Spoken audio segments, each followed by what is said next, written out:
All of you. Amogh nursing academy के online platform में आप सभी का स्वागत है। आज हम टॉपिक सीखने वाले हैं एक इम्पोर्टेंट मेथड छोटी आईसीयू इमरजेंसी बार बार एमसीक्यू जाता है। टॉपिक का नाम है methods of opening airway. Airway को ओपन करने के किस तरीके के मेथड्स यूज किया जाता है। देखिए, जब भी आप क्वेश्चन सॉल्व करते हैं तो आपको दो तरीके के मेथड देखने को मिलते हैं। पहला, अगर एयरवे ऑब्स्ट्रक्शन हुआ है तब एयरवे को ओपन करने के लिए कौन कौन से मेथड आप यूज कर सकते हैं। और दूसरा, अगर एयरवे ऑब्स्ट्रक्शन नहीं हुआ है उस कंडीशन पे आप एयरवे को ओपन करने के लिए कौन कौन से मेथड यूज करें। तो इन्हीं को हम डिटेल में आज देखने वाले हैं with examples.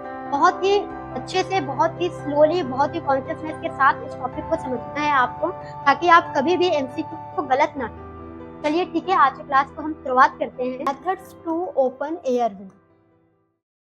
Methods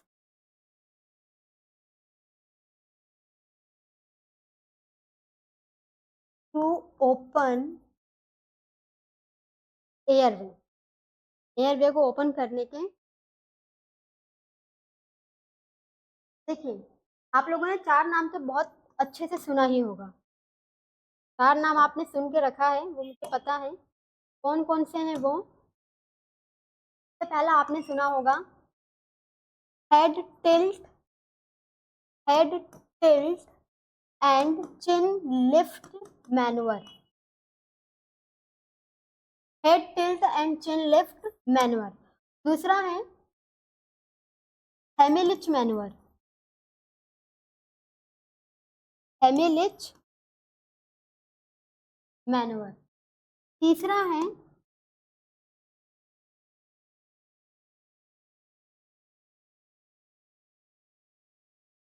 to thrust manual, toe thrust manual. और चौथा है back blow, back blow and chest thrust manual. Back blow and chest thrust manual. तो ये चार मेथड से एयरवे को ओपन करने। सबसे पहले हम देखेंगे head tilt and chin lift manual. सबसे पहले हम देखेंगे head tilt and chin lift manual. ठीक है, बहुत अच्छे से हम इसके बारे में देखेंगे, कहाँ यूज किया जाता है, कब यूज नहीं करना है, और क्या क्या इम्पोर्टेंट पॉइंट है। Head tilt and chin lift manual. देखिए, जैसे कि इसके नाम से ही स्पष्ट है कि इसमें हमें करना क्या होता है। हेड को पीछे की तरफ टिल्ट करना होता है। हेड को आप टिल्ट करोगे और चिन को ऊपर की तरफ लिफ्ट करोगे। नाम से ही क्लियर है, head tilt and chin lift manual. आप इसको जब प्रैक्टिकली करोगे तो आपको फील होगा कि आप जब हेड को टिल्ट कर रहे हो और चिन को लिफ्ट कर रहे हो तो हो क्या रहा है, नेक का मूवमेंट हो रहा है। आपका हेड या फिर नेक का मूवमेंट हो रहा है। जब आप हेड को पीछे की तरफ टिल्ट करोगे और चिन को लिफ्ट करोगे तो आपका गर्दन मूव होगा। ये गर्दन के मूवमेंट के वजह से ही जो मेन इंपॉर्टेंट एमसीक्यू बनता है वो इससे बनता है कि ये कब नहीं यूज किया जाता है, कौन से कंडीशन में हेड टिल्ट और चिन लिफ्ट मैनुअर कॉन्ट्रा इंडिकेटेड है। क्यों कॉन्ट्रा इंडिकेटेड है? क्योंकि जब भी आप इस मैनुअर को यूज करोगे तो क्या होगा, हेड और नेक का मूवमेंट होगा। हेड नेक अपने जगह से मूव होगा, वहां की वर्टेब्रा मूव होगी। ठीक है, तो ये आपको मैनुअर समझ में आ गया कि आपको देना कैसे है। हेड को आप पीछे की तरफ टिल्ट करोगे और चिन को ऊपर की तरफ लिफ्ट करोगे। इस मैनुअर का नाम है head and chin lift manure. ठीक है, अब इसको आप, ये हो गया कि आप इसको यूज कैसे करोगे। प्रिंसिपल क्या है इसका? प्रिंसिपल क्या है आपका इसका? आपका इसमें हेड और नेक मूवमेंट देखने को मिलने वाला है। Head and neck moves, head और नेक मूव देखने को मिलेगा। कहाँ कहाँ पर आप दोगे इसको? देखिए, जब भी पेशेंट का एयरवे ओपन करना हो जनरली तो आप सबसे पहले हेड टिल्ट और चिन लिफ्ट मैनुअर ही यूज करते हो। कहाँ यूज नहीं करना है, दैट इज वेरी इंपॉर्टेंट। कहाँ यूज नहीं करना है, सबसे इंपॉर्टेंट है कि आपको हेड टिल्ट और चिन लिफ्ट मैनुअर कहाँ यूज नहीं करना है। जैसे कि हमने पहले ही देख लिया, सबसे इंपॉर्टेंट चीज कि हेड टिल्ट और चिन लिफ्ट मैनुअर आप जब भी यूज करोगे तब भी हेड और नेक का मूवमेंट होगा। तो इन केस अगर कभी पेशेंट गिरा हुआ है, पेशेंट गिर गया है, हेड या नेक में इंजरी हो गया है, स्पाइन इंजरी हो गया है, तो क्या उस टाइम पर आप head tilt chin lift use करोगे? डेफिनेटली नहीं करोगे, क्योंकि ऑलरेडी उसको स्पाइन इंजरी हो रखा है। आप उसके हेड को पीछे की तरफ झुकाओगे, चिन को उठाओगे तो मूवमेंट और होगा, और मूवमेंट होगा, वर्टेब्रा मूव होगी, इंजरी और बढ़ेगा। आपको एक चीज याद होगा कि जब हम एक क्वेश्चन देखते हैं कि पेशेंट क्या है, पेशेंट फॉल हो गया है, पेशेंट फॉल हो गया है या फिर रोड ट्रैफिक एक्सीडेंट हो गया है, रोड ट्रैफिक एक्सीडेंट हो गया है, उस टाइम पर पेशेंट को शिफ्ट करने के लिए कैसे शिफ्ट करते हैं? उस टाइम पर पेशेंट को शिफ्ट कैसे करते हैं? तो पेशेंट को रोल ओवर करते हैं। ये दूसरा इंपॉर्टेंट क्वेश्चन है कि पेशेंट जो कि रोड ट्रैफिक एक्सीडेंट हो गया है या फिर फॉल हो गया है, उसको शिफ्ट करने के लिए आप एक टेक्निक यूज करते हैं जिसका नाम है रोल ओवर, ताकि पेशेंट का गर्दन या फिर हेड मूव ना हो। पेशेंट के गर्दन या हेड को मूव नहीं करना है, पेशेंट यहाँ लेटा हुआ है और ये जो ट्रॉली आप लाए हुए हो वहां पेशेंट को आप ऐसे रोल करते हुए लेकर जाते हो ताकि उसका हेड मूवमेंट ना हो। तो सेम इसी प्रिंसिपल को आपको याद रखना है कि अगर पेशेंट का कभी भी हेड इंजरी हो गया है या नेक इंजरी हो गया है या फिर वो गिर गया है, तो आपको कभी भी हेड टिल्ट और चिन लिफ्ट मैनुअर यूज नहीं करना है। कब कब यूज नहीं करना है? पेशेंट फॉल हो गया है, फॉल फ्रॉम चेयर, कहीं से भी गिर गया है, स्टेयर से गिर गया है, या फिर फॉल हो गया है ऑन रोड, कहीं से भी अगर पेशेंट गिरा है मतलब सस्पेक्टेड है कि उसको स्पाइन इंजरी हुआ है, तब आप यूज नहीं करोगे। दूसरी कंडीशन, सस्पेक्टेड हेड और नेक इंजरी, जैसे कि रोड ट्रैफिक एक्सीडेंट, जैसे कि रोड ट्रैफिक एक्सीडेंट, अगर पेशेंट को आरटीए हुआ है तो भी उस टाइम पर हेड इंजरी सस्पेक्टेड है, तब भी head tilt chin lift manure Contra indicated है। तीसरा कंडीशन है एपिस्टेक्सिस, तीसरा कंडीशन है एपिस्टेक्सिस, जिसका मतलब है nose bleeding, nose bleeding, nose bleeding, nose bleeding में ये पोजीशन कॉन्ट्रा इंडिकेटेड क्यों है? ऊपर के दो में तो आपको समझ में आ गया है कि जब भी पेशेंट को फॉल है या फिर नेक या हेड इंजरी सस्पेक्टेड है, तब आप head tilt chin lift manure इसलिए यूज नहीं करते हो क्योंकि आपको हेड को मूव नहीं करना है इंजरी के टाइम पर। अगर आप हेड को मूव करोगे तो पेशेंट को वर्टिब्रा इंजरी और बढ़ने का रिस्क है, इंजरी और बढ़ेगी, उस टाइम पर आपको हेड या नेक मूवमेंट नहीं करना है, इसलिए head tilt chin lift manure Contra indicated. दो पॉइंट आपको समझ में आ गया है कि फॉल में क्यों कॉन्ट्रा इंडिकेटेड है और सस्पेक्टेड नेक और हेड इंजरी में क्यों कॉन्ट्रा इंडिकेटेड। तीसरा है एपिस्टेक्सिस, एपिस्टेक्सिस में क्यों कॉन्ट्रा इंडिकेटेड है? एपिस्टेक्सिस में आपको पता होगा कि होता क्या है, इसमें नोज ब्लीडिंग हो रहा है और आप इस मैनुअर में क्या कर रहे हो, हेड को पीछे की तरफ लेकर जा रहे हो। अज्यूम करो आप एक पेशेंट जिसको नोज ब्लीड हो रहा है और आप उसके हेड को पीछे लेकर जा रहे हो, तो उसमें होगा क्या, जो ब्लड है जैसे ही आप हेड पीछे करोगे ब्लड उसको कहाँ जाएगा, एयर वे में चला जाएगा और पेशेंट क्या कर लेगा, उसको एस्पिरेट कर लेगा। जैसे ही आप पेशेंट के हेड को पीछे लेकर जाओगे, पेशेंट का ब्लड एयर वे में चला जाएगा और एस्पिरेट हो जाएगा। तो एस्पिरेट से बचाने के लिए ही एपिस्टेक्सिस में आप एक पोजीशन देते हैं, जो कि वेरी वेरी इंपॉर्टेंट क्वेश्चन है, वेरी वेरी इंपॉर्टेंट क्वेश्चन है कि एपिस्टेक्सिस में आप कौन सा पोजीशन देते हैं। तो एपिस्टेक्सिस में जो आप पोजीशन देते हैं उसका नाम क्या है, leaning, sitting with leaning forward, sitting with leaning forward। Patient को आप चेयर पे बिठा देते हैं और बोलते हैं कि आपको झुकना है, कहाँ, आगे की तरफ बैठना है और आगे की तरफ झुकना है, ताकि जो ब्लड है वो नीचे बाहर चला जाए, ना कि लंग्स में जाए। तो एयर वे से प्रिवेंट करने से बचाने के लिए आप एपिस्टेक्सिस के पेशेंट को लीनिंग फॉरवर्ड पोजीशन देते हैं।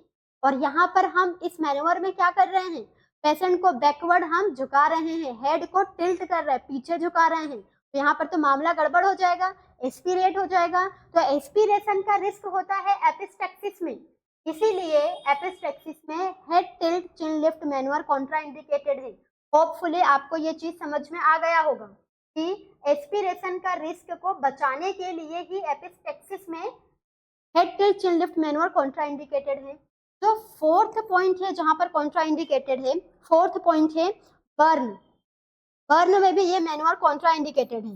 बर्न में क्यों, देखिए या इस मैनुअर में हो क्या रहा है, मसल स्ट्रेचिंग हो रहा है। आप हेड को पीछे कर रहे हैं तो यहाँ पर भी आपका फेशियल मसल्स में स्ट्रेचिंग हो रहा है।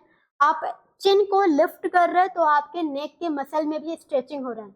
और बर्न में ऑलरेडी ही मसल्स, स्किन बहुत ही फ्रेजाइल हो जाती है, प्रोन टू टियर हो जाती है, बहुत जल्दी टियर हो सकता है।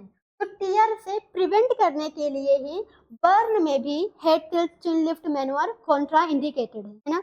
तो हमने इस मैनुअर के 4 कॉन्ट्रा इंडिकेशन पढ़ चुके हैं जो कि बहुत इंपॉर्टेंट है। SGPGI 2021 में शायद ये क्वेश्चन पूछा गया था कि which is Contra indicated for head tilt chin lift manure. Option में बर्न, एपिस्टेक्सिस और बाकी ऑप्शंस थे, ठीक है। तो इसमें आपको ये पता होना चाहिए कि बर्न भी कॉन्ट्रा इंडिकेटेड है और एपिस्टेक्सिस भी कॉन्ट्रा इंडिकेटेड है और फॉल, जहां पर भी फॉल आ जाए वो भी कॉन्ट्रा इंडिकेटेड है। कहाँ यूज करते हैं वो हम अभी देखेंगे। तो ये 3 पॉइंट आपको बहुत अच्छे से याद रखना है कि अगर पेशेंट फॉल हो गया है, अगर पेशेंट फॉल हो गया है तब नहीं देना है।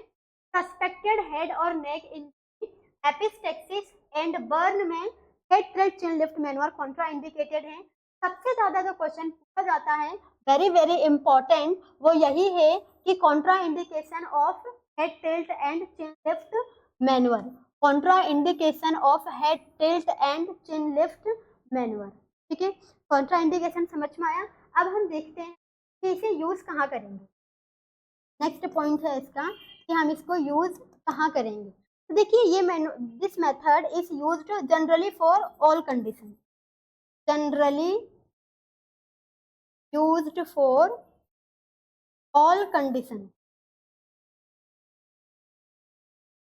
इन चार कंडीशन को छोड़ करके बाकी पेशेंट जब भी अनकॉन्शियस होता है, जब भी पेशेंट अनकॉन्शियस होता है, कुछ कंडीशंस हम आगे और देखेंगे जहां पर एयरवे मेथड करने के टेक्निक्स ही अलग होते हैं, जहां पर एयरवे ओपन करने के टेक्निक अलग होते हैं। तो उस कंडीशन को छोड़ करके जहां भी पेशेंट अनकॉन्शियस हुआ है और कोई भी फॉरेन बॉडी उसके माउथ में नहीं गया है, पेशेंट बैठे बैठे अचानक से ही अनकॉन्शियस हो गया, उस कंडीशन पे एयरवे ओपन करने के लिए मोस्ट कॉमनली जो मैनुअर यूज किया जाता है वो है head tilt and chin lift manure. Generally इसे हर जगह यूज किया जाता है एक्सेप्ट, चलिए एक चीज हम और लिख लेते हैं ताकि आपको कंफ्यूजन ना हो, और इसको बेहतर होगा कि आप हाईलाइट करके लिखें, हाईलाइट करके लिखें कि इन फॉरेन बॉडी ऑब्स्ट्रक्शन, कहाँ पर और कॉन्ट्रा इंडिकेटेड है ये, फॉरेन बॉडी ऑब्स्ट्रक्शन। सबसे ज्यादा कंफ्यूजन यहीं पर होता है कि कौन सा 2 मेथड एयरवे को ओपन करने के लिए होता है और कौन सा 2 मेथड फॉरेन बॉडी ऑब्स्ट्रक्शन हुआ है तब एयरवे को ओपन करने के लिए यूज होता है। तो ये जो मेथड है वो फॉरेन बॉडी के लिए यूज नहीं होता है। जनरली पेशेंट बैठा हुआ है या लेटा हुआ है और अनकॉन्शियस हो गया है, अब आपको उसको ऑक्सीजन प्रोवाइड करना है, तब आप जो मेथड यूज करोगे उसका नाम है head tilt and chin lift manure. समझ गए। जब पेशेंट को फॉल नहीं हुआ है, हेड और नेक में इंजरी सस्पेक्टेड नहीं है, ना ही कोई एपिस्टेक्सिस है, तीसरा पॉइंट, और फोर्थ पॉइंट जब पेशेंट को बर्न नहीं हो और पेशेंट को फॉरेन बॉडी ऑब्स्ट्रक्शन नहीं है।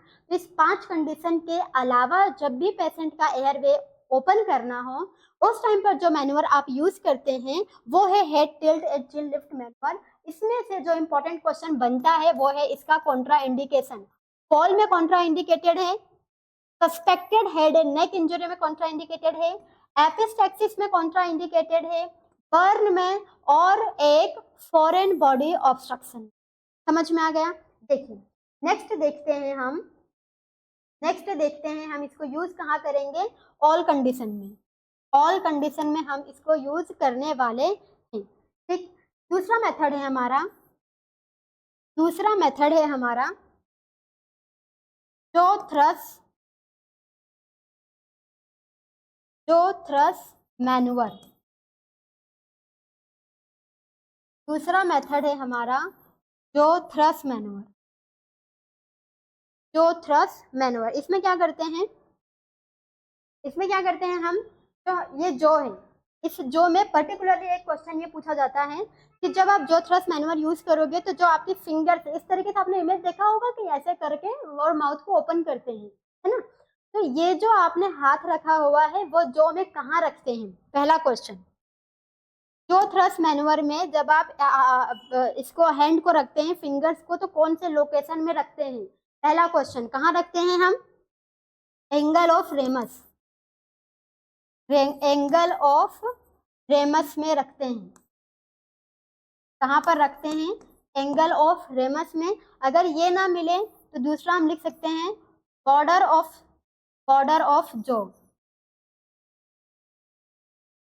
बॉर्डर ऑफ जो के बॉर्डर में हम हाथ को रखते हैं, या फिर स्टैंडर्ड वर्ड है एंगल ऑफ रेमस में फिंगर्स को प्लेस किया जाता है।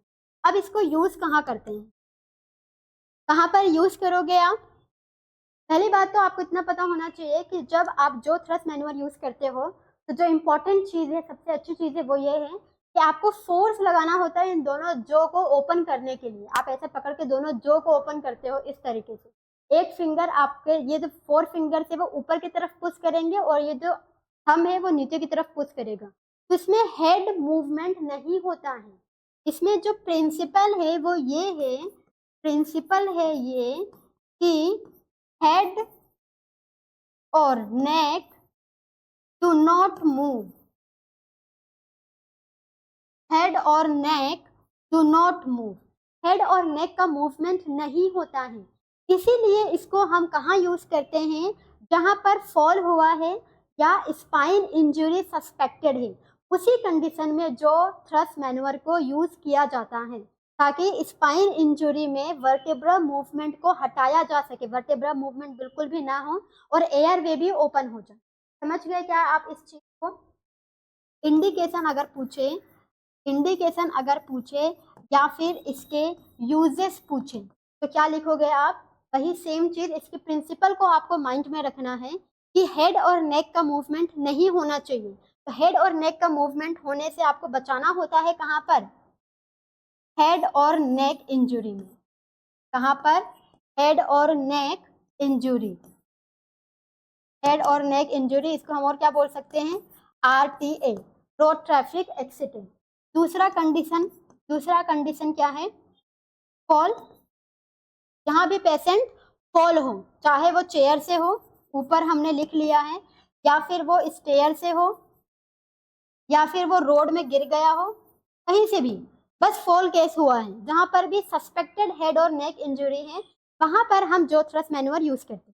समझ में आया।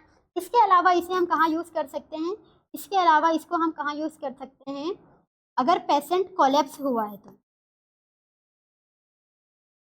अगर पेशेंट कोलैप्स हुआ है, या फिर CPR, कार्डियोपल्मोनरी रिससिटेशन में एयर वे ओपन करने के लिए जो मेथड यूज किया जाता है वो है जो थ्रस्ट मैनुअल। समझ में आ गया, समझ में आ गया भाई इसको। देखिए हमने शुरुआत से 2 टॉपिक पढ़ा है, head tilt chin lift manual और जो thrust manual. Head tilt chin lift manual में होता क्या है, हेड को पीछे की तरफ टिल्ट करते हैं और चिन को लिफ्ट करते हैं, इसमें नेक का मूवमेंट हो जाता है। नेक के मूवमेंट को हमें एक कंडीशन में हटाना होता है, वो है हेड इंजरी या फिर नेक इंजरी। जहां पर भी हेड, नेक, स्पाइन या नर्व इंजरी सस्पेक्टेड है, उस कंडीशन में नो मूवमेंट फॉलो करना होता है, नो मूवमेंट फॉलो करना होता है। इसीलिए head tilt chin lift manure को हम इस सारे कंडीशन में कॉन्ट्रा इंडिकेटेड मानते हैं। जहां भी फॉल है, हेड नेक इंजरी सस्पेक्टेड है, जैसे कि रोड ट्रैफिक एक्सीडेंट।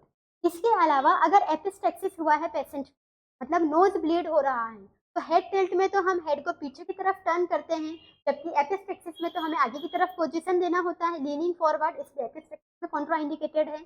और बर्न में क्योंकि मसल्स में कॉन्ट्रैक्चर्स हो रहा है, मसल में स्ट्रेनिंग हो रहा है, तो मसल स्ट्रेनिंग की वजह से इंजरी और बढ़ेगा।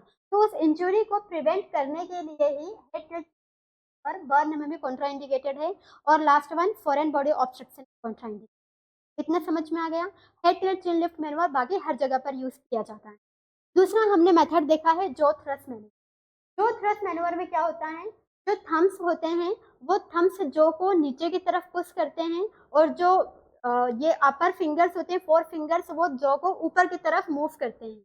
इसमें कहीं पर भी हेड या नेक का मूवमेंट नहीं होता है, इसीलिए इसको वहां यूज किया जाता है जहां पर हेड या नेक इंजरी सस्पेक्ट, ठीक है।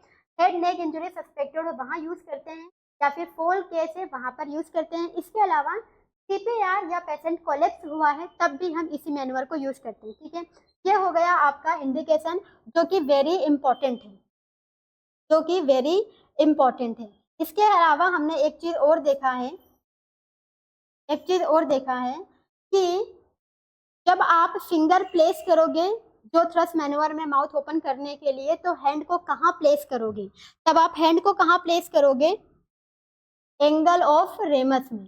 कहाँ पर प्लेस करेंगे, एंगल ऑफ रेमस में, या फिर हम इसे बोल सकते हैं बॉर्डर ऑफ जॉ में, ठीक है। यहाँ तक बात समझ आ गया। अब नेक्स्ट देखते हैं हम, एक लाइन है कि आप जो थ्रस्ट मैनुअर को सक्सेसफुल कब मानेंगे, जो थ्रस्ट मैनुअर को सक्सेसफुल कब मानेंगे, when जो thrust manure is considered, when जो thrust maneuver is considered successful।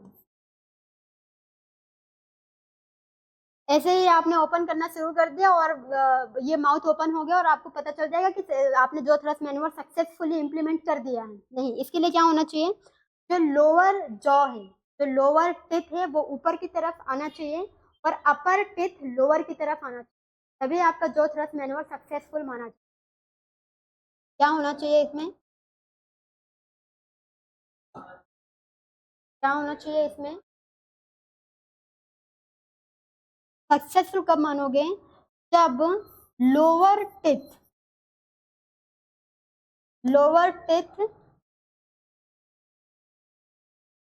seen upside and upper teeth seen lower side, तभी तो माउथ कंप्लीटली ओपन होगा, तभी तो हम बोलेंगे कि एयरवे ओपन हो चुका है, ठीक है। तो इतनी चीजें आपको समझ में आ गई होगी। ये है किसके लिए, अगर पेशेंट को फॉरेन बॉडी ऑब्स्ट्रक्शन नहीं हुआ है और पेशेंट गिर गया है या फिर लेटे लेटे ही अनकॉन्शियस हो गया है, तो ऐसे पेशेंट के ओपन एयरवे ओपन करने के लिए 2 मैनुअर यूज करते हैं, हेड टिल्ट और चिन लिफ्ट मैनुअर या फिर जो थ्रस्ट मैनुअर। यहाँ तक बात समझ में आ गई होगी, ठीक है। यहाँ तक आपको समझ में आ गया है। इसका एक कॉन्ट्रा इंडिकेशन आप लिख लीजिए, जो थ्रस्ट मैनुअर का हम एक कॉन्ट्रा इंडिकेशन देखेंगे वो है फॉरेन बॉडी ऑब्स्ट्रक्शन। हाँ, फॉरेन बॉडी ऑब्स्ट्रक्शन। अब आपके माइंड में ये आ रहा होगा कि भाई हर जगह फॉरेन बॉडी ऑब्स्ट्रक्शन में ये मैनुअर यूज नहीं करना है, तो फॉरेन बॉडी ऑब्स्ट्रक्शन में कौन सा मैनुअर यूज करना है, यही चीज हम देखेंगे कि फॉरेन बॉडी ऑब्स्ट्रक्शन में आप कौन सा मैनुअर यूज करेंगे, ठीक है। तो फॉरेन बॉडी ऑब्स्ट्रक्शन में एयरवे ओपन करने के लिए 2 मैनुअर होते हैं। पहला का नाम है एब्डोमिनल थ्रस्ट, पहला का नाम है एब्डोमिनल थ्रस्ट और दूसरा मैनुअर का नाम है back blow and chest thrust, back blow and chest. सबसे पहले हम देखते हैं एब्डोमिनल थ्रस्ट के बारे में। एब्डोमिनल थ्रस्ट, भैया ये टॉपिक बहुत ही इम्पोर्टेंट है, ये टॉपिक बहुत ज्यादा इम्पोर्टेंट है। जब क्वेश्चन सॉल्व करते हैं तो बस इतना समझ में आता है कि हाँ ये 4 मैनुअर तो होते हैं एयरवे ओपन करने के लिए, बट इस 4 में से कौन सा कहाँ यूज करते हैं और कौन सा कहाँ यूज नहीं करना होता है ये पता नहीं होता है। तो इसी चीज को समझने के लिए ये एक बार अच्छे से देख लीजिए तो आपको हमेशा याद रहेगा, ठीक है। एब्डोमिनल थ्रस्ट, एब्डोमिनल थ्रस्ट को और क्या बोलते हैं, एब्डोमिनल थ्रस्ट को और क्या बोलते हैं, नाम सुना होगा हेमिलिच मैनुअर, कौन सा manure? Heimlich manure. Abdominal thrust का दूसरा नाम है हेमिलिच मैनुअर। किसके लिए यूज किया जाता है ये? किसके लिए यूज किया जाता है abdominal thrust? For adult and child. Adult में अगर फॉरेन बॉडी ऑब्स्ट्रक्शन हुआ है या फिर चाइल्ड में फॉरेन बॉडी ऑब्स्ट्रक्शन हुआ है, कौन सा मैनुअर यूज करेंगे? Abdominal thrust. ठीक है, अब आप एब्डोमिनल थ्रस्ट लगाएंगे कहां पर? एब्डोमिनल थ्रस्ट के लिए आप प्रेशर कहां देंगे, पुश कहां करेंगे? तो साइट क्या है? साइट क्या है इसका? साइट है between between umbilicus, between umbilicus and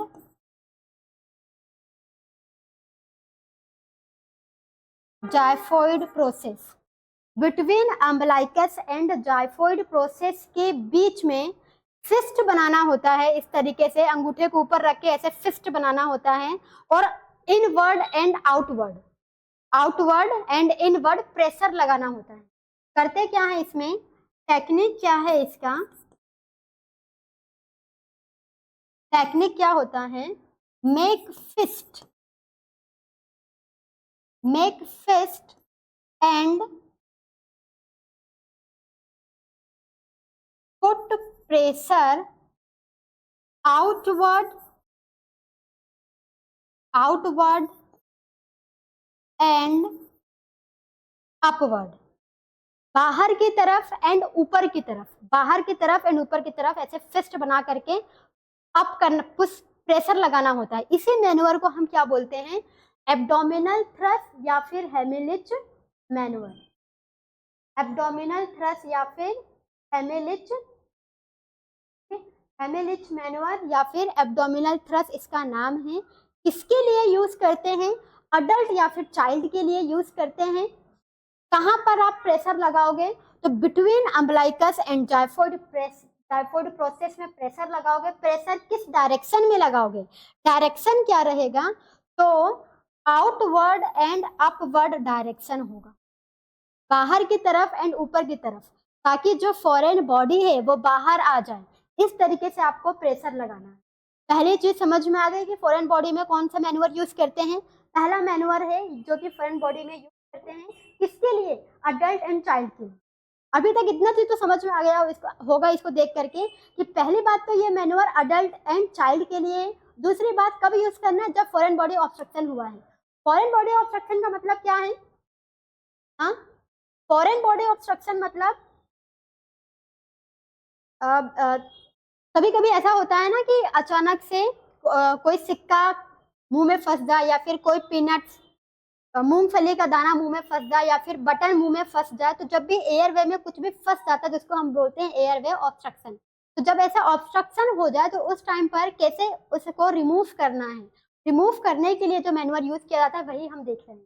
तो अडल्ट और चाइल्ड के लिए जो मैनुअर यूज किया जाता है उसका नाम है एब्डोमिनल थ्रस्ट, दूसरा नाम है उसका हेमिलिच मैनुअर। अच्छा, एक और बहुत अच्छी चीज, अगर ऑप्शन में अगर क्वेश्चन ऐसा पूछा जाए, अगर क्वेश्चन ऐसा पूछा जाए a child of 4-year old, a child of 4-year old suddenly become choked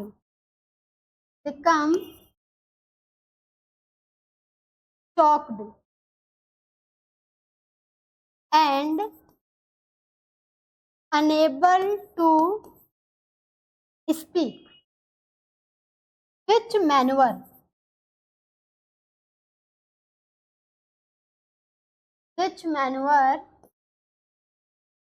nurse will use? एक 4 साल का चाइल्ड है जो कि अचानक से चोक हो गया है, कुछ बोल नहीं पा रहा है। इस चाइल्ड के लिए नर्स कौन सा मैनुअर यूज करेगी? ऑप्शन नंबर ए है एब्डोमिनल थ्रस्ट और क्वेश्चन नंबर बी है हेमिलिच मैनुअर।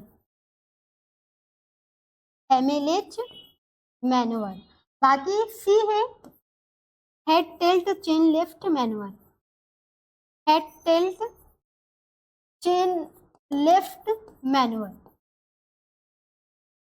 और डी है जो थ्रस्ट मैनुअल, जो थ्रस्ट मैनुअल। तो इतना तो आपको समझ में आ गया है कि ये केस किसका है, ये केस है फॉरेन बॉडी ऑब्स्ट्रक्शन का। तो फॉरेन बॉडी ऑब्स्ट्रक्शन के लिए हम head tilt chin lift manure तो यूज नहीं करते हैं और जो थ्रस्ट मैनुअर भी यूज नहीं करते हैं। मतलब कंफ्यूजन एब्डोमिनल थ्रस्ट और हेमिलिच मैनुअर का है, जो कि हमने देखा है कि एब्डोमिनल थ्रस्ट का ही दूसरा नाम हेमिलिच मैनुअर है। तो यहाँ पर आपको प्रायोरिटी देना है एब्डोमिनल थ्रस्ट को, यहाँ पर आपको प्रायोरिटी देना है एब्डोमिनल थ्रस्ट को। एब्डोमिनल थ्रस्ट में नाम स्पेसिफाइड है, हेमिलिच मैनुअर में लोकेशन या नाम कुछ भी स्पेसिफाइड नहीं है। ये सिर्फ एक साइंटिस्ट का नाम है जिसने इस मैनुअर को डिस्कवर किया है। ठीक है, तो ऐसे क्वेश्चन में आपको प्रायोरिटी देना है किसको, एब्डोमिनल थ्रस्ट को। ये चीज क्लियर हो गया, एब्डोमिनल थ्रस्ट समझ में आ गया, हेमिलिच मैनुअर समझ में आ गया। किसके लिए यूज करते हैं, पहली बात तो जब फॉरेन बॉडी ऑब्स्ट्रक्शन हुआ हो तब, अनकॉन्शियस में नहीं, जब फॉरेन बॉडी ऑब्स्ट्रक्शन हुआ है तब। दूसरी चीज किसके लिए यूज करते हैं, अडल्ट और चाइल्ड के लिए। दूसरा मैनुअर देखते हैं, ये चीज समझ में आ गया। दूसरा हम देखते हैं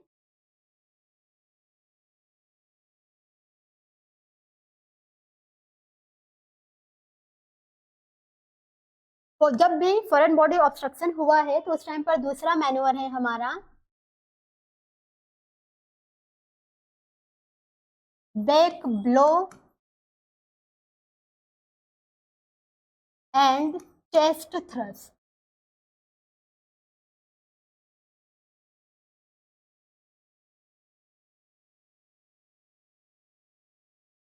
back blow and chest thrust दूसरा मैनुअर है। सबसे पहली चीज किसके लिए यूज करेंगे, जब फॉरेन बॉडी ऑब्स्ट्रक्शन होगा। किसके लिए यूज करेंगे, जब फॉरेन बॉडी ऑब्स्ट्रक्शन होगा। दूसरी चीज एज ग्रुप क्या रहेगी, कौन से एज ग्रुप के लिए यूज करेंगे, बहुत इंपॉर्टेंट है। किसके लिए यूज करेंगे, इन्फेंट एंड न्यूबॉर्न। यहाँ हमेशा कंफ्यूजन होता है, जब भी क्वेश्चन में मिलता है कि एक 2 ईयर का चाइल्ड है, फॉरेन बॉडी ऑब्स्ट्रक्शन हो गया है, कौन सा मैनुअर यूज करोगे। ऑप्शन में आपके पास रहेगा एब्डोमिनल थ्रस्ट और back blow and chest thrust. आप चाइल्ड दिखते ही माइंड में ये याद रहता है कि चाइल्ड के लिए तो यूज होता है चेस्ट थ्रस्ट, ना कि एब्डोमिनल थ्रस्ट। आप एज ग्रुप नहीं देखते हैं 2 ईयर चाइल्ड, डायरेक्टली क्या आंसर लगा देते हैं, चेस्ट थ्रस्ट। जबकि चेस्ट थ्रस्ट चाइल्ड के लिए है डेफिनेटली, बट कौन से एज ग्रुप के लिए है, 1 year up to 1 year child के लिए, newborn and less than 1 year child के लिए है chest thrust, more than 1 year child के लिए एब्डोमिनल थ्रस्ट है। ठीक है, ये बहुत इंपॉर्टेंट है, वेरी वेरी इंपॉर्टेंट है ये चीज। ठीक है, कौन से एज ग्रुप के लिए है ये, इन्फेंट एंड न्यूबॉर्न के लिए, लेस देन 1 ईयर चाइल्ड के लिए, लेस देन 1 ईयर चाइल्ड के लिए है ये manure back blow and chest. अब इसमें होता क्या है, इसमें होता क्या है, टेक्निक क्या है, इसमें करते क्या है इसमें। तो इसमें क्या करते हैं, जैसे कि नाम से स्पष्ट है कि back blow and chest thrust. जो न्यूबॉर्न होता है, चाइल्ड होता है, उसको हाथ में लेते हैं ऐसे, इमेज आपने देखा होगा, हाथ में लेते हैं उल्टा करके, हेड आपके एल्बो की तरफ होगा और जो बेबी का बटक से वो पाम की तरफ होगा, है ना। बैक को आपको ब्लो करना है, देखिए यहाँ पर उल्टा हो गया, या ये आपका हाथ है, ये यहाँ पर आपका मान लो ये फिंगर्स हैं ना, यहाँ पर ये इसका एल्बो है, हमारा नाम है बैक ब्लो। तो आपको क्या करना है, यहाँ पर बेबी का हेड होगा, यहाँ पर हेड होगा इस तरीके से, और यहाँ पर उसका बटक्स होगा, तभी तो उसका हेड नीचे की तरफ डाउनवर्ड होगा और जो भी एयर वे ऑब्स्ट्रक्शन है वो बाहर आएगा। बेबी को आपको ऐसे लेना है, उसका जो हेड है वो आपके पाम की तरफ होगा और जो उसका बटक्स है वो एल्बो की तरफ होगा, जो बटक्स है वो एल्बो की तरफ होगा, और जो उसका हेड है वो पाम की तरफ होगा, तभी तो आप नीचे की तरफ झुका पाओगे ना उसको। तो आपको बैक में ऐसे 5 स्लैप्स मारना है, 5 स्लैप्स ऑन बैक। बैक में 5 स्लैप्स मारना है and 5 slaps on chest. Back में इन चेस्ट में आपको 5 स्लैप्स मारना है, और वो 5 स्लैप्स भी कैसा रहेगा, बाय यूज ऑफ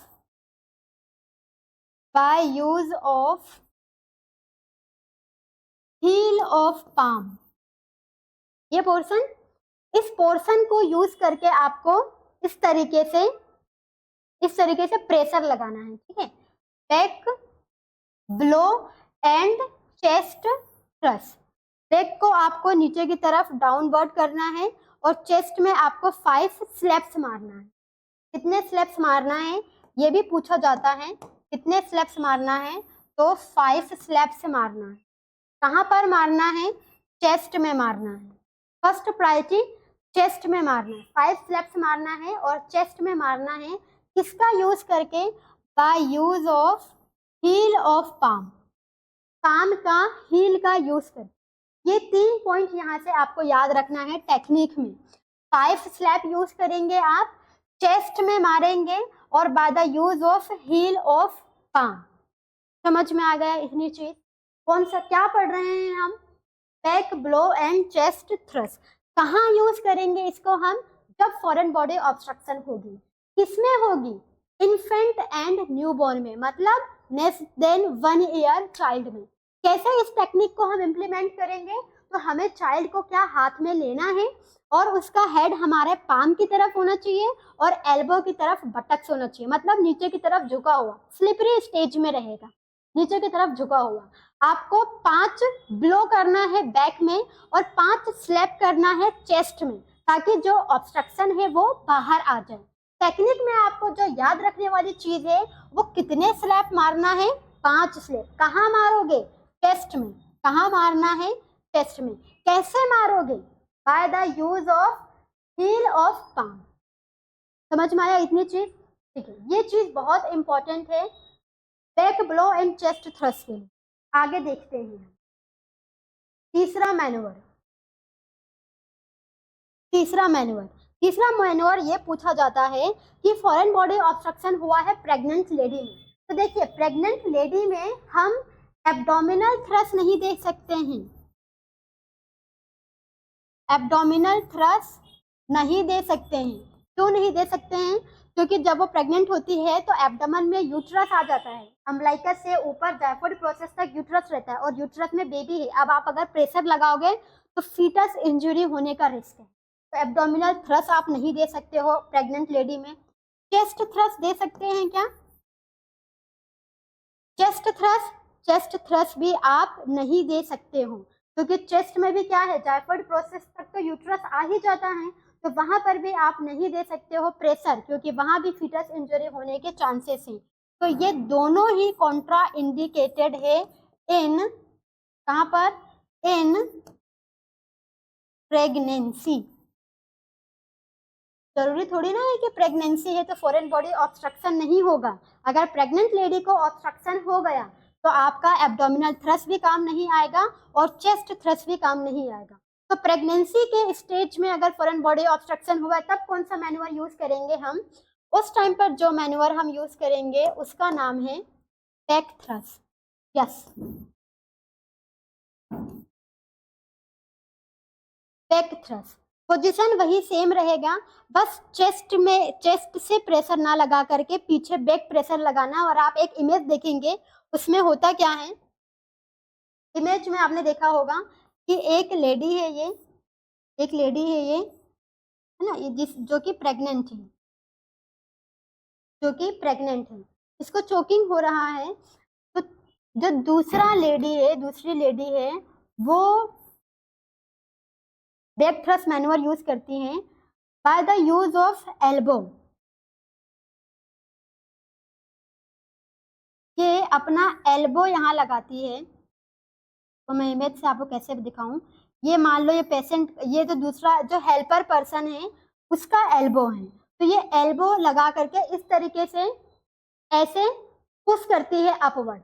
तो आपको जो विक्टिम है, अगर फॉरेन बॉडी एस्पिरेशन का विक्टिम प्रेग्नेंट लेडी है तो बैक थ्रस्ट देना है bye use of elbow. Back में खड़ा होकर के, पीछे उसके बिहाइंड खड़ा होकर के आपको प्रेशर देना है बाय यूज ऑफ एल्बो। एक बार इसका इमेज देख लेना कि प्रेग्नेंट लेडी को अगर एयरवे ऑब्स्ट्रक्शन हुआ है, फॉरेन बॉडी ऑब्स्ट्रक्शन हुआ है, तो विक्टिम का हेल्प करने वाला असिस्टेंट कहाँ खड़ा होता है।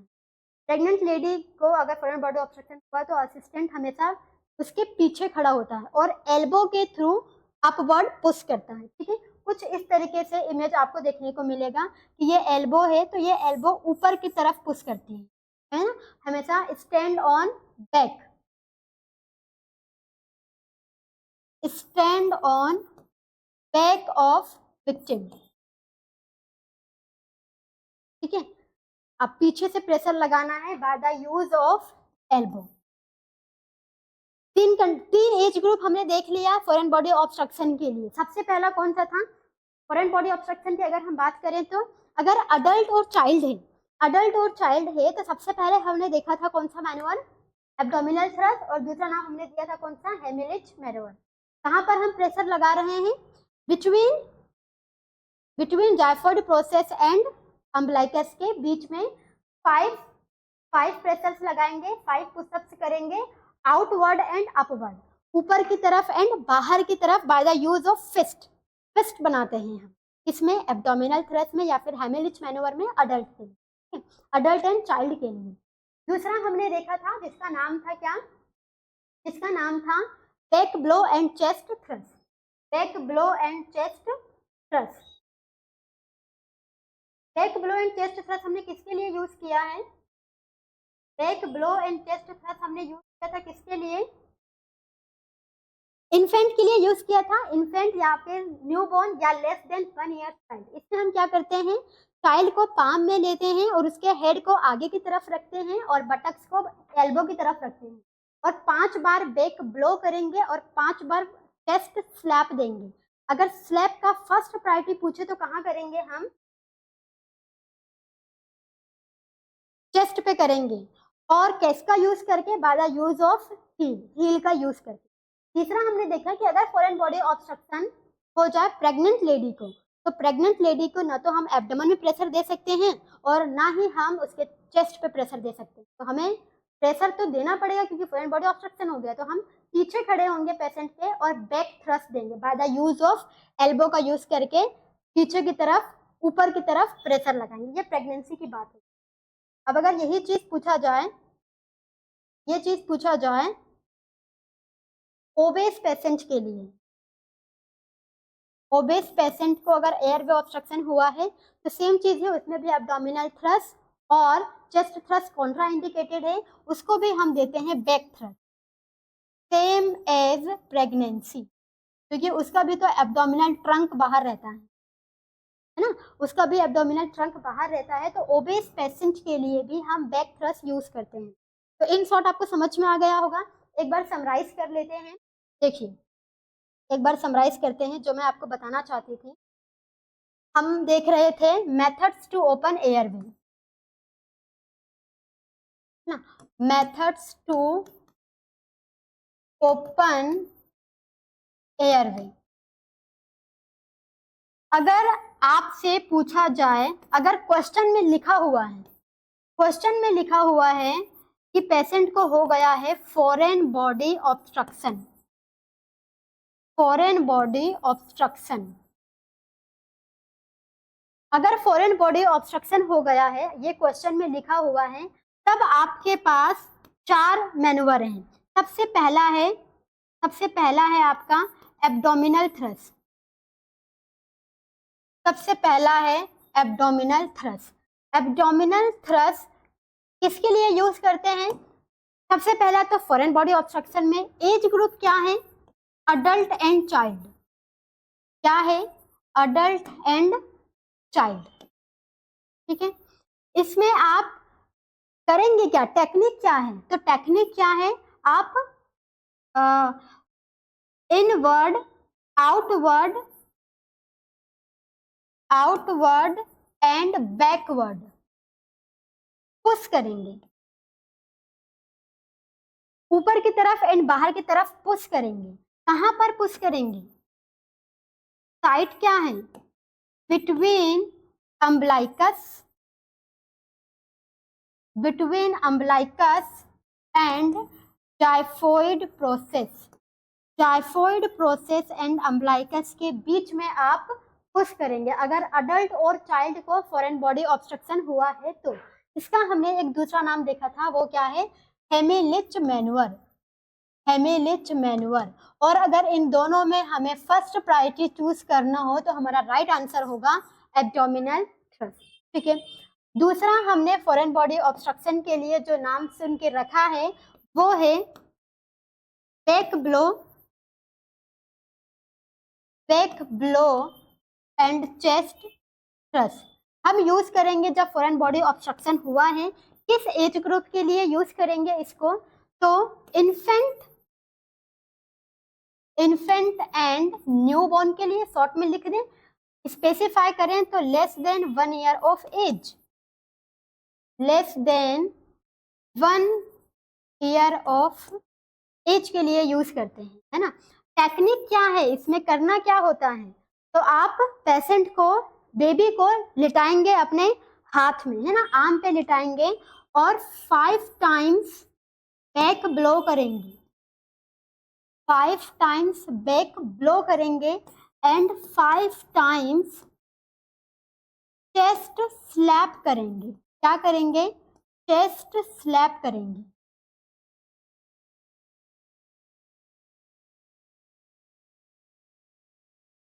चेस्ट स्लैप करेंगे, 5 टाइम्स करेंगे, चेस्ट पे स्लैप करेंगे, ठीक है। कितने बार, 5 टाइम्स आप करेंगे चेस्ट में स्लैप। किससे, बाय पाम ऑफ हील, ये इंपॉर्टेंट है ना, बाय पाम ऑफ हील से आप यूज करोगे, ठीक है।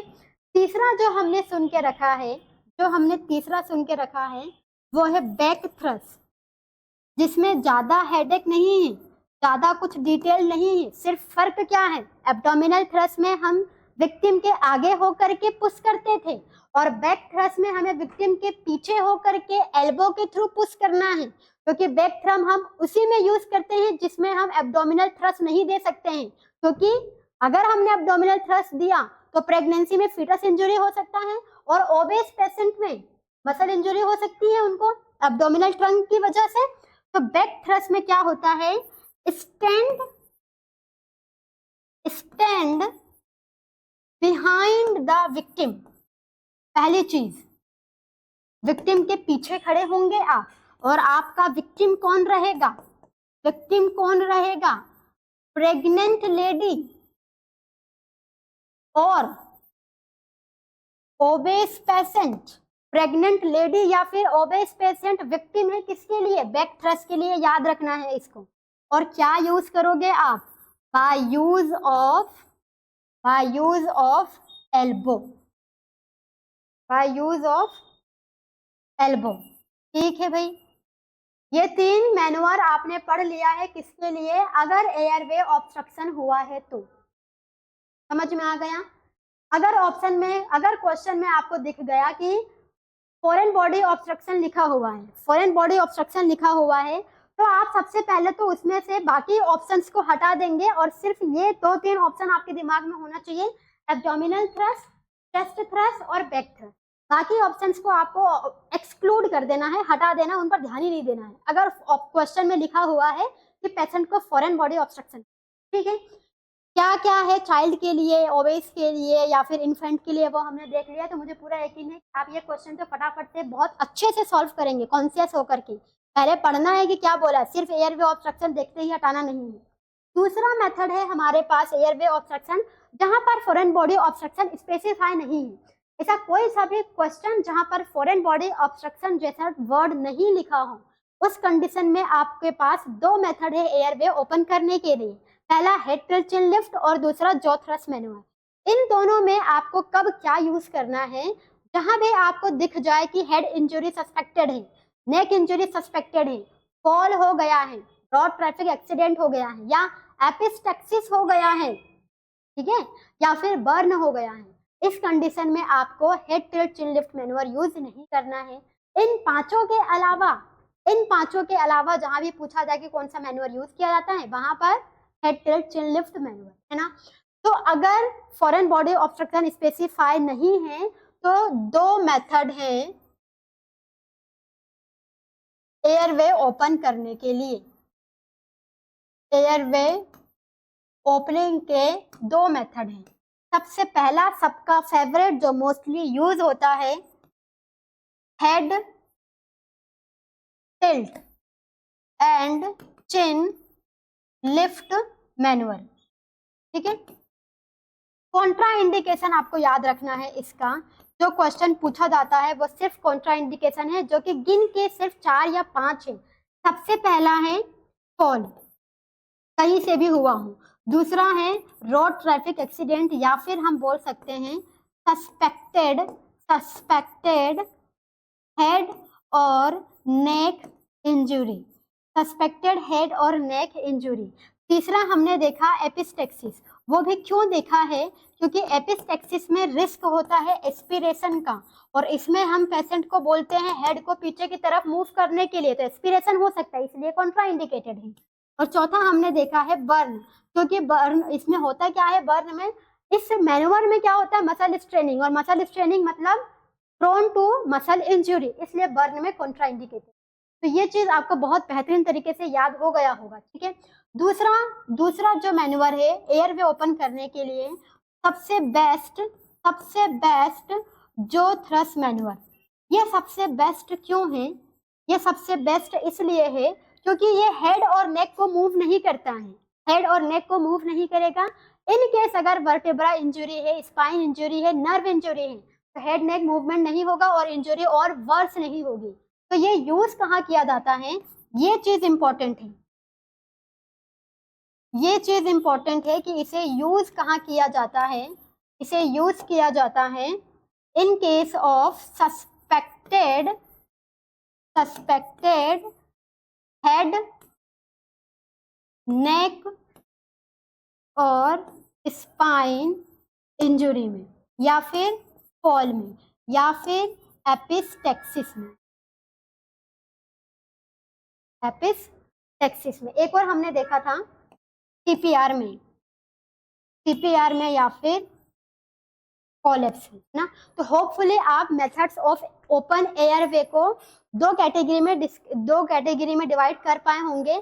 जहां पर भी आपको फॉरेन बॉडी ऑब्स्ट्रक्शन दिखाई देगा वहां आप इन दोनों को एक्सक्लूड कर दोगे, और जहां पर भी आपको सिर्फ मेथड्स टू ओपन एयरवे पूछा हो, फॉरेन बॉडी ऑब्स्ट्रक्शन का कोई भी स्पेसिफाई नहीं होगा, वहां पर आप फॉरेन बॉडी ऑब्स्ट्रक्शन के मेथड्स को एक्सक्लूड कर दोगे, तो आप बहुत ही इजीली इस क्वेश्चन को कर पाओगे। दो सैंपल क्वेश्चन देख लेते हैं हम, देखिए दो सैंपल क्वेश्चन देख लेते हैं, राइट आंसर आप कर पाएंगे। देखिए, a patient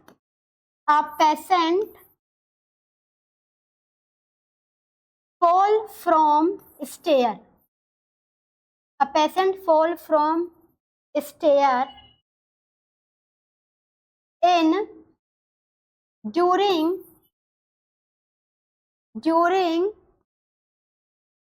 shifting of patient, which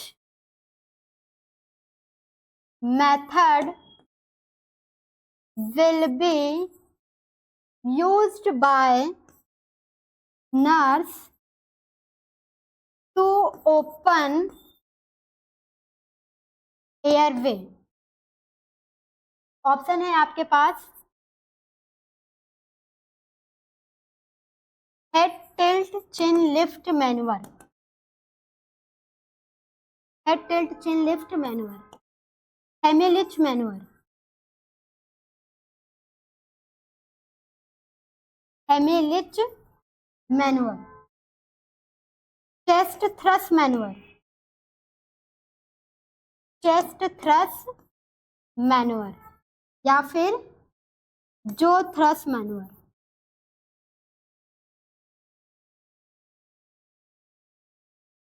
जो थ्रस मैनुअर। क्वेश्चन है कि एक पेशेंट है, समझ गए होंगे आप, कि एक पेशेंट है जो कि फॉल हो गया है from stair during shifting of patient, which method will be used by nurse to open airway? Head tilt, chin lift maneuver, Heimlich maneuver, chest thrust maneuver और जो थ्रस्ट मैनुअर। सबसे पहले हम ये देखेंगे कि इसमें कहीं पर भी फॉरेन बॉडी ऑब्स्ट्रक्शन तो लिखा ही नहीं है। फॉरेन बॉडी ऑब्स्ट्रक्शन नहीं लिखा है, इसका मतलब हेमिलिच मैनुअर कट हो जाएगा, चेस्ट थ्रस्ट मैनुअर कट हो जाएगा, बच जाएगा जो thrust and head tilt chin lift. Head tilt chin lift हमेशा यूज करते हैं, लेकिन हमारा पेशेंट क्या है, गिर गया है। गिर गया है तो हम क्या करेंगे, हेड और नेक इंजुरी सस्पेक्टेड है, इसलिए हेड और नेक मूवमेंट नहीं करेंगे। हमारा राइट आंसर क्या है, जो थ्रस्ट एंड जो थ्रस्ट मैनुअर। समझ में आ गया। दूसरा क्वेश्चन देखिए, दूसरा क्वेश्चन देखिए, a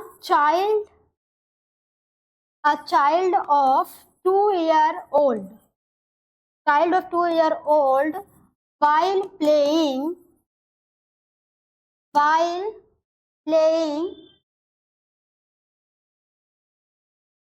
suddenly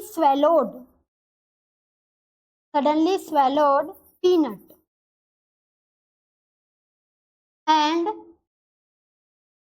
unable to breathe, which maneuver will be used by healthcare provider?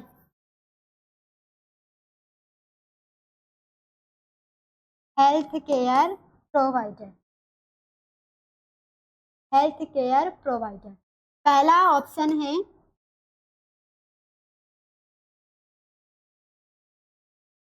जो thrust manual, chest thrust, back thrust या फिर एब्डोमिनल थ्रस्ट। ठीक है, देखिए क्वेश्चन सॉल्व कैसे करना है।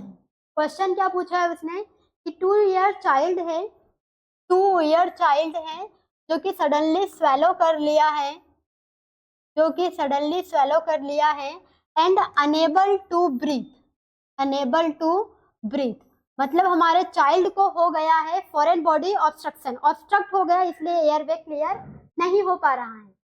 जब एयरवे ऑब्स्ट्रक्शन है तो हम क्या करेंगे, सबसे पहले तो जो थ्रस्ट मैनुअर को हटा देंगे, है ना, जो थ्रस्ट मैनुअर को हटा देंगे। अब बाकी क्या बचा है, एब्डोमिनल थ्रस्ट हम किसके लिए यूज करते हैं, एब्डोमिनल थ्रस्ट किसके लिए यूज करते हैं, अडल्ट एंड चाइल्ड के लिए। और ये कौन सा एज ग्रुप है, 2 ईयर, मतलब हमारा राइट आंसर क्या है, option number D. Chest thrust हम किसके लिए यूज करते हैं, अप टू 1 ईयर चाइल्ड के लिए, लेस देन 1 ईयर चाइल्ड के लिए। Back thrust pregnant and obese के लिए। क्लियर हो गया, समझ में आ गया होगा। पूरी उम्मीद है कि आपको ये टॉपिक समझ में आ गया होगा। बहुत ही इंपॉर्टेंट टॉपिक है, ओटी, आईसीयू और इमरजेंसी से पूछा जाने वाला, बार बार कंफ्यूजन होता है। अगर आप ये पढ़ लेंगे तो डेफिनेटली अब आप अच्छे से सॉल्व कर पाओगे।